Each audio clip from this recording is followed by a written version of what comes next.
നടൻ സെയ്ഫ് അലി ഖാനെ ആക്രമിച്ച സംഭവം പുനരാവിഷ്കരിച്ച് മുംബൈ പോലീസ്. ഇന്ന് പുലർച്ചെയാണ് പ്രതിയെ എത്തിച്ച് ആക്രമണം പുനരാവിഷ്കരിച്ചത്. വിവരങ്ങളുമായി മുംബൈയിൽ നിന്ന് ശ്രീനാഥ് ചന്ദ്രൻ ടെലിഫോണിൽ ചേരുന്നു.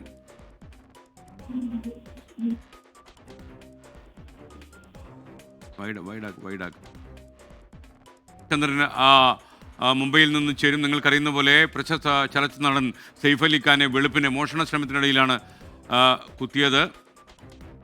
ബംഗ്ലാദേശിലെ ഗുസ്തി താരമാണ് താനെന്ന് ഇയാൾ മൊഴി നൽകിയതായി വിവരം ലഭിക്കുന്നുണ്ട്.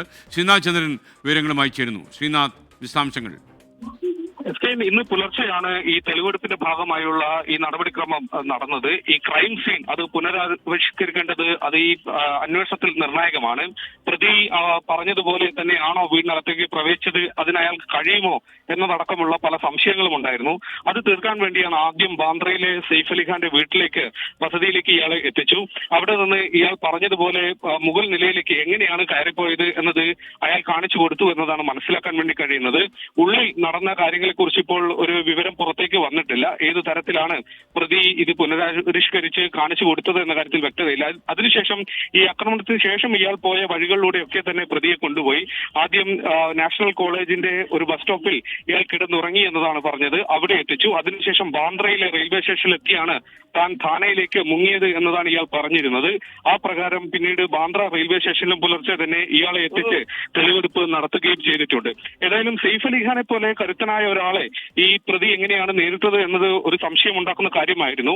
ഇയാളുടെ ശരീരപ്രകൃതം വെച്ച് ഇത്ര കരുത്തനായ ഒരാളെ എങ്ങനെ നേരിടാൻ കഴിഞ്ഞു എന്ന ചോദ്യമുണ്ട്. ഏതായാലും അതിന് ഒരു ഉത്തരം എന്ന വണ്ണമാണ് പ്രതിയുടെ ഒരു മൊഴി ഇപ്പോൾ പുറത്തേക്ക് വന്നിട്ടുള്ളത്. ഇയാൾ ബംഗ്ലാദേശിലെ ഒരു ഗുസ്തി താരമാണ് എന്നതാണ് ഇയാൾ മൊഴി നൽകിയിട്ടുള്ളത്. താൻ ജില്ലാ തലത്തിലും ദേശീയ തലത്തിൽ വരെ മത്സരിച്ചിട്ടുണ്ട് എന്ന് ഇയാൾ മൊഴി നൽകിയിട്ടുണ്ട്. ഇതിന്റെ സത്യാവസ്ഥ എന്താണ് എന്ന കാര്യത്തിൽ പോലീസ് അന്വേഷിക്കുന്നുണ്ട്. ഏതായാലും അയാൾ ഇത്തരത്തിൽ കായിക അഭ്യാസങ്ങളൊക്കെ തനിക്ക് അറിയാവുന്നയാളാണ് എന്ന് മൊഴി നൽകിയിട്ടുണ്ട് എന്നതാണ് പുറത്തേക്ക് വരുന്ന വിവരം. ശ്രീനാഥ് വിവരങ്ങൾ നൽകിയത്. വിജയൻ പറയുന്നു, ഗോകുലം ഗ്രൂപ്പിന്റെ 5 സ്റ്റാർ ഹോട്ടൽ കോഴിക്കോട് ഉദ്ഘാടനം ചെയ്തു എന്ന് പറഞ്ഞപ്പോഴാണ് അദ്ദേഹം ഇങ്ങനൊരു സന്ദേശം ഇട്ടിരിക്കുന്നത്. കോഴിക്കോട്ട് പോയാൽ എസ്കെൻ്റെ പേരിൽ പറ്റാൻ പറ്റുമോ എന്നാണ് ചോദിക്കുന്നത്. ഞാൻ തന്നെ അവിടെ കാശ് കൊടുത്താൽ കഴിക്കുന്നത്, പിന്നെ ഇനി താങ്കൾ പറ്റുന്നത്.